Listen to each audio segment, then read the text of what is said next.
We're going to talk a little bit about body image and just what that is. We're going to talk specifically about eating disorders and what those look like. The specific, most common eating disorders that happen. And then mine especially. What I'd like to do is tell you what happened to me and tell you what my story looked like. And then how I came back from that and got to be somebody who is not in a hospital and living a fairly normal life, but still surrounded by all of the things that put me in that place. Because I think that's something that everybody, guys and girls and adults and even children are impacted by every day. So I want to talk a little bit about that. And then what I'd like to try to do is talk to you guys about how we can start changing the conversation and how we talk about our bodies, how we talk about each other, the things that we say to ourselves and the things that we think about each other and say behind closed doors, and how we can start today by making little changes to make those things different so that less people are impacted the way that I was when I was in college. I did drama club, I wrote for the newspaper, I did well in school. I wasn't somebody who you would expect that in 2 years I would be in a psychiatric hospital. My mom said to me when I was leaving for college, she's like, oh, make sure, they don't worry about the freshman 15, they're calling it the freshman 20 now, so make sure, you pay attention to that. Which was a completely innocent thing to say. Have you guys heard about that, like the freshman 15? It's a thing, just the idea that when you go to college you gain a little bit of weight because you're busy studying and maybe not eating great. But for whatever reason that stuck with me. And that on top of the fact that when I went to college, I was really, really scared. I didn't know anybody. I didn't really know who I was anymore. I knew in high school, I knew my role. Like I knew the kind of person I was. I knew what I was supposed to do. And I didn't know that in college. And I think that combined with a lot of other things, people will argue that eating disorders are genetic, that they have a lot more to do with how you're raised. Some people will say it's genetic predisposition. There were a lot of things combined, but whatever it was, when I went to school, I stopped eating. I just stopped. Like it wasn't anything more complicated than that. I got really focused on seeing how long I could go without eating, and I started losing weight, as you would imagine, very, very rapidly. So what happens when someone you know loses weight? What's like the first thing you say to them? You look great. You look great. You look awesome. Like, good for you. Congratulations. Like, it's a huge accomplishment. Like, your worth is tied into how much you weigh or how much weight you can lose. But for me, I was feeling so unsure that constant affirmation just made me do it more. And so I started losing weight really, really quickly. People started to notice, and not in a particularly kind way.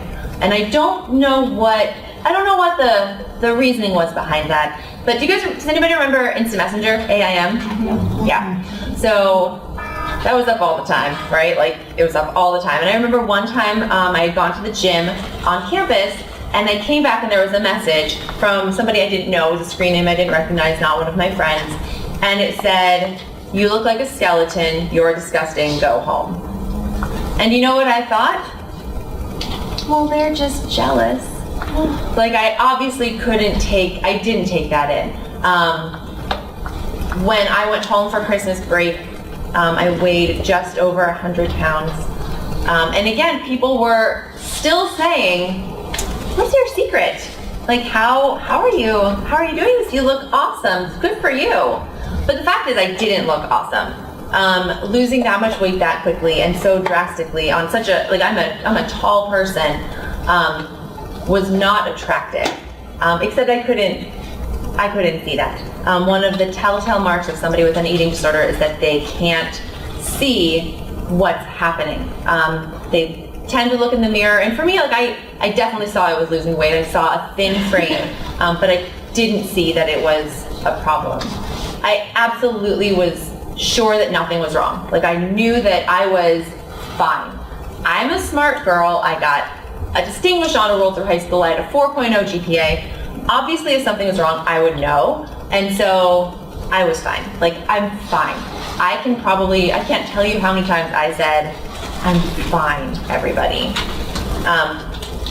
But I was also kind of a liar. I lied a lot back then. I would do things like I would make a meal and then throw away half of it because I knew that nobody would believe I had eaten the whole thing, so I couldn't throw away the whole thing, so I had to throw away half of it to make it look like I tried. Stuff like that. I exercised for hours every day and lied about that. But by the time I went home for my freshman year of college, they asked me not to come back. They said that it wasn't safe for me to be there and that it was too disruptive to the other students. So luckily, if you know the Penn State system, there are many campuses. There's not just the one, so I was able to go to a Penn State campus close to home, where I would live at home with my parents. And by that point, things were really, really severe for me. I think I said I did drama club in high school, right? So I kept on doing that in college, and I remember I was in the play Equus. Is anyone familiar with that play? So it's a really deep, crazy play. And I played the mother, so I was the main character's mother. And I remember one time at rehearsal, we were all sitting around on our chairs, and when it was our scene, we'd stand up and then go talk. And I was waiting for my lines. I knew my lines, and I was realizing that it was my turn to stand up, and I couldn't because I'd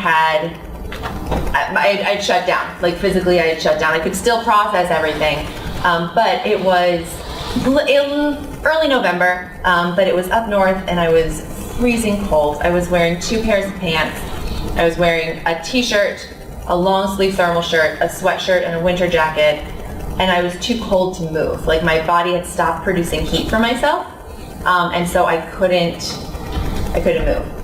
And so finally, one of the other people thought, like you do, they grabbed me by my hands and pulled me up, and I fell flat on the floor. I passed out, completely down. Things were progressing. As much as I promised my parents and my therapist that everything was getting better, obviously nothing was. One of the things that I remember, and I'm sharing this with you just to show you how things work and how not glamorous an eating disorder actually is. In October of my sophomore year of college, my grandfather passed away, and I don't remember any of the details of his death. I don't remember a lot from that period of time in my life, because when your body starts to starve like that, it starts shutting down things that aren't essential to daily life. So it focuses all of the energy on things like keeping your heart pumping and keeping your lungs breathing.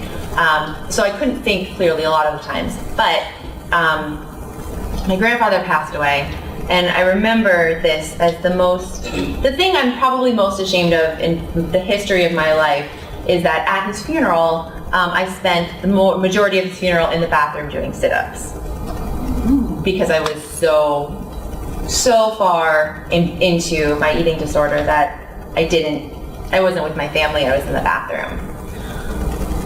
Very shortly after that, I was going for routine checkups with a doctor at that point because obviously things were not great with me physically, and so I had agreed with my parents that I would go to see doctors and I would go talk to people and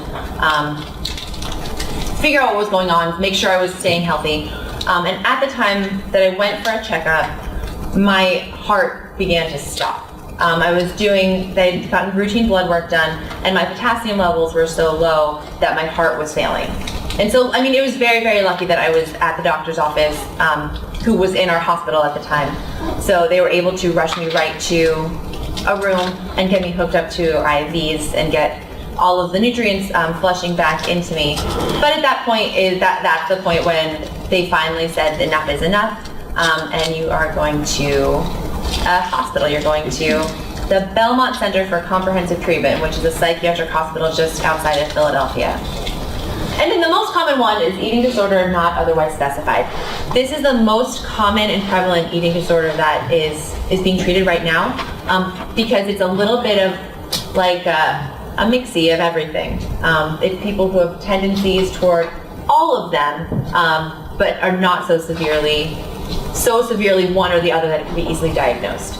And the tricky part about eating disorders, with the exception probably of anorexia, there is no way to tell physically. 91% of women on college campuses have attempted to control their weight through dieting. So that's when I said earlier, the majority of people at some point have tried to take control of their weight through dieting. 91% is a huge, huge number.